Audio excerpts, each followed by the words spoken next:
আজি শান্তি বিয়া খাবলৈ ওলাইছোঁ। চ' গাইজ এয়া শান্তি বিয়া ঘৰ আৰু শান্তি বিয়া ঘৰত আৰু আইসকলে চাওকচোন ইমান ধুনীয়াকৈ চাৰি ৰাউণ্ডে ঘূৰি ফুৰি আছে।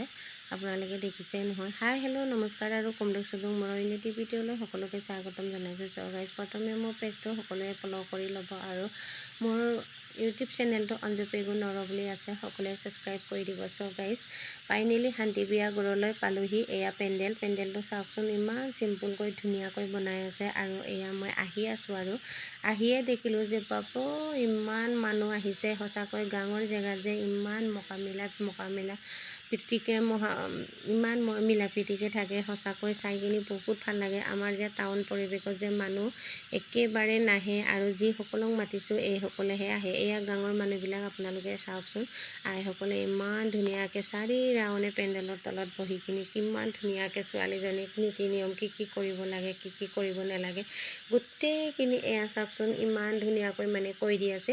আৰু এয়াই হ'ল কইনা আৰু কইনাজনী সকলো ছোৱালীকেইটাই মেকআপ কৰি আছে আৰু ফাইনেলি গাইছে এয়া আপোনালোকে চাওকচোন, সিজনে তামোল দিছে, সিজনে কিবা এটা চাহ দিছে, সিজনে চবেই ইজনে সিজনক হেৰি কৰি আছে আৰু এয়া সজাই পুৰাই টকা দেখি কিনি ছোৱালীজনী সজাই হোৱা নাই। ফাইনেলি গাইছে এতিয়া ভাত খাবলৈ পেণ্ডেলৰ ভিতৰত মাতিলে, সেইটো কাৰণে ভাত খাবলৈ এয়া টেবুলত বহি আছোঁ আৰু গাহৰি মাংস দিছে, ইমান ধুনীয়া বস্তু আছে দিছে আৰু ইমান খাই ভাল লাগিলে।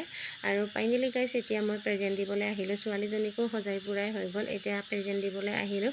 চবেই লাইন পাতি প্ৰেজেণ্ট দি আছোঁ আৰু ইমান মানুহ কৈছোঁ নহয়, সঁচাকৈ বহুত ভাল লাগিল। এনেকুৱা বিয়া কৈছোঁ নহয়, বৰ বিয়াতে এনেকৈ এয়া মোক চাওকচোন কেনেকুৱা পিঠাগুড়ি সানিছে।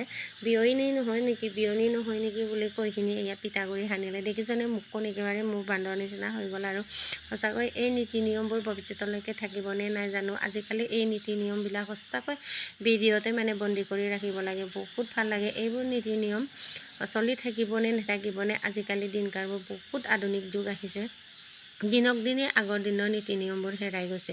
ফাইনেলি গাইজ এতিয়া আমি ওলাই আহিলোঁ আৰু ভিডিঅ'টো চাই ভাল লাগিছে যদি লাইক শ্বেয়াৰ কমেণ্ট কৰিবলৈ নাপাহৰিব।